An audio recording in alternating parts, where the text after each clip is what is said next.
আলহামদুলিল্লাহিল্লাযী খালাকাস সামাওয়াতি ওয়াল আরদা ওয়া জাআলা আয-যুলুমাতি ওয়ান নূর।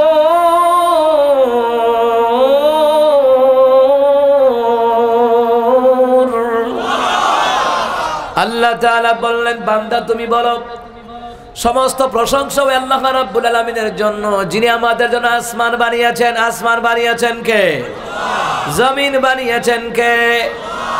সমস্ত প্রশংসা আল্লাহ তাআলার জন্য, যিনি রাতের বেলা অন্ধকারের ব্যবস্থা করলেন, দিনের বেলায় আলোর ব্যবস্থা করলেন। ওই আল্লাহর প্রশংসা করতে বলছেন কে? বান্দা বলো আল্লাহ তাআলা প্রশংসা করব, কেন করব? আল্লাহ তাআলা বললেন, আমার তাসবিহ পড়ে আমার প্রশংসা করবা, আমার জিকির করে আমার প্রশংসা করবা। এই জন্য করবা আসমান এবং জমিনের মধ্যে যা কিছু আছে সবগুলি প্রশংসা করে কার? সাব্বাহা লিল্লাহি মা ফিস সামাওয়াতি ওয়া মা ফিল আরদ। আসমান এবং জমিনের মধ্যে যা কিছু আছে সবগুলি তাসবিহ পড়ে প্রশংসা করে কার? এই পৃথিবী ওই নীল আসমান নদীর কলতান, সবাই গাহে নিরবধি তোমার প্রেমের গান, তোমার প্রেমের গান। এই পৃথিবী ওই নীল আসমান নদীর কলতান, সবাই গাহে নিরবধি তোমার প্রেমের গান, তোমার প্রেমের গান। সাজ সকালে পাখিরা সব জপে তোমার নাম, ঝরনা ঝরে তোমার নামে নিত্য ভিড়া।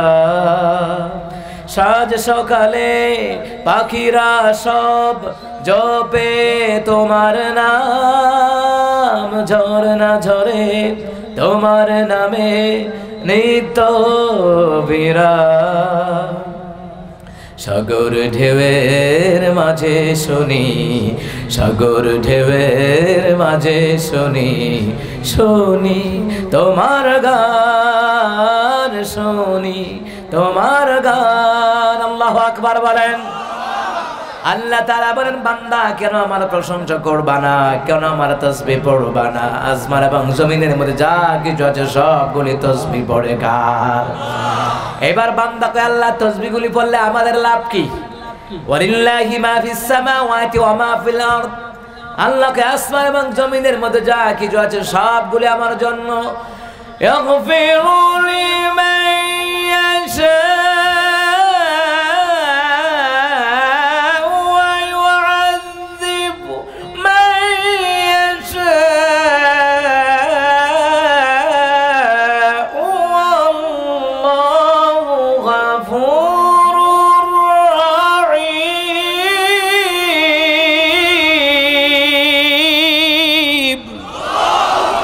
আল্লাহ তাআলা বলেন, বান্দা শুনে নাও, আসমান এবং জমিনের মধ্যে যা কিছু আছে সবগুলো আমার জন্য তাসবিহ পড়ে, আমার জন্য জিকির করে, আমার জন্য ইবাদত করে।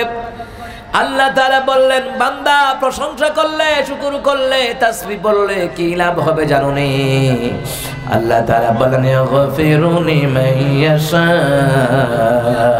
আমি আল্লাহ তাআলা যাকে ইচ্ছে করি তাদেরকে আমি আল্লাহ ক্ষমা করে দেব। সুবহানাল্লাহ বলেন। তাসবিহ পড়লে ক্ষমা করে দেয় কে? আরো জোরে বলে না কে? তাসবিহ পড়লে, জিকির করলে আল্লাহ তাআলা ক্ষমা করে দেয়। ইউআযিবু মাইয়াশা।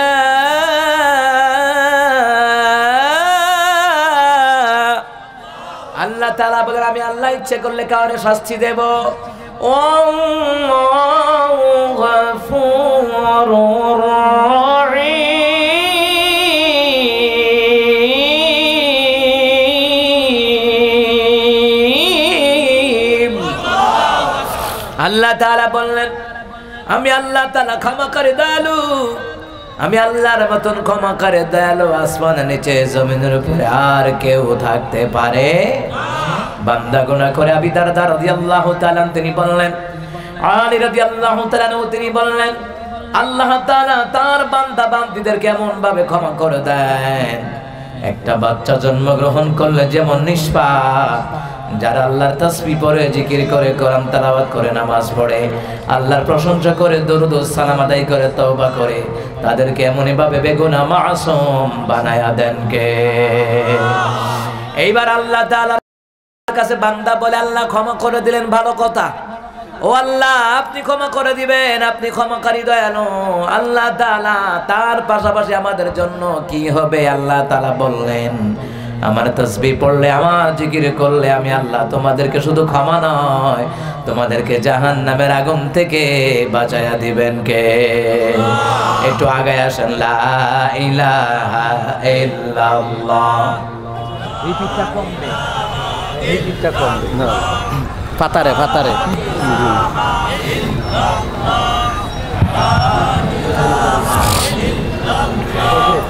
লা ইলাহা, আর আস্তে আস্তে ফইরের, মহিলারা শুনলে শরম না, আস্তে আস্তে ফইরে, লা ইলাহা ইল্লাল্লাহ, লা ইলাহা ইল্লাল্লাহ মুহাম্মাদুর রাসূলুল্লাহ। রব্বানা মা খালাকতা হাযা বাতিলান সুবহানাকা ফাকিনা আযাবান নার।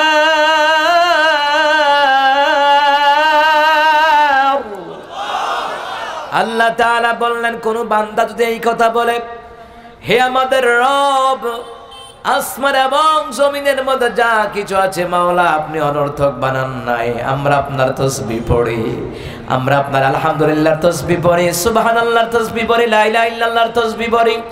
ও আল্লাহ, আমাদেরকে জাহান্নামের আগুন থেকে বাঁচায়া দেন।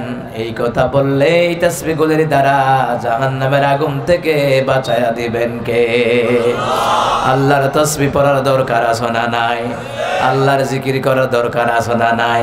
কিন্তু আমার দেশে জিকিরের নামে ভণ্ডামি হয়, বেড়া বেড়ি নাচানাচি করে ডায়াবেটিস রোগীর মতো। এ কথা কয় না? কয়দিন দেখছেন না ফুলাফানে ট্রল করছে, আপনাদের ময়মনসিংহেরও ট্রল করছে কি, মুর্শিদ আমার হুজুর সকি মহিমা জানে, গলায় ফাঁসি লাগাইয়া জোরে জোরে টানে হিমতে। আর আপনাদের ময়মনসিংহে শুকুর আলী বানাইছে ডিমদে। ও মুসলমান ইমানদারেরা, জিকির করবে ভালো কথা, হুজুরি বাজুরি নাম নিয়ে জিকির করলে কাম হইতো না। তালা বাবা, খাতা বাবা, জোট্টা বাবা, সালসুর বাবা, বৌমস্তান বাবা, ডাইলসুর বাবা, বাবার নাম সালসুর। চট্টগ্রামে গেলাম, ফটিকছড়িতে গেলাম, পটিয়াতে গেলাম, ওই জায়গায় গিয়ে দেখি বৌমস্তান বাবা রহমতুল্লাহ আলাই, এরপরে আবার লেখছে সাইলসুর বাবা, সাইলসুর বাবা। বাবার নামের সাইজ দেখেন। এরপরে টয়টং বাবা, চটফুটি বাবা। বগুড়া মহাস্থান গেলাম, ওইখানে যাওয়ার পরে দেখি কারেন শাহ বাবা রহমতুল্লাহ আলাই, বাবার নাম কারেন শাহ। আরে বাপরে, কেমন কারেন শাহ! কিন্তু আপনি আল্লাহর জিকির করবেন, আল্লাহর নামের জিকিরের ভিতরে অন্য কোনো ব্যক্তির নাম ঢোকানো যাবে? আপনার নেতার নাম ঢোকানো যাবে? কোনো পীরের নাম ঢোকানো যাবে না, কারো নাম ঢোকানো যাবে না। আল্লাহ তাআলা বললেন, ওয়াল্লাযীনা লা ইয়াদউনা মা'আল্লাহি ইলাহান আখার, তারাই তো আল্লাহর খাঁটি বান্দা বান্দি হবে যারা আল্লাহর ছাড়া অন্য কাউকে ডাকবে না। ডাকা লাগবে কারে? আরো জোরে বলতেন আল্লাহু আকবার। জিকির করবেন কার? আরো জোরে কোনা জিকির করবেন কার? জিকির করবেন কেমনে? আল্লাহ কইছে যেমনে, কথা কোন ঠিক কি না? জিকির করবেন কেমনে? আল্লাহ বলছেন যেমনে। সূরা আলে ইমরানের ভিতরে আল্লাহ তাআলা সুন্দর করে জানায়া দিলেন কত সুন্দর ভাবে জিকির করা লাগে। শুনে যান, জিকিরের নামে যে ওরা ভণ্ডামি করে, আজকে ভণ্ডামি ফাঁস করে দেওয়া হবে। কথা কোন ঠিক কি না? তাফসীর মানে কি? গোপন জিনিসকে ওপেন করে দেওয়া, ঠিক কি না? আল্লাহ তাআলা সুন্দর করে জানায়া দিলেন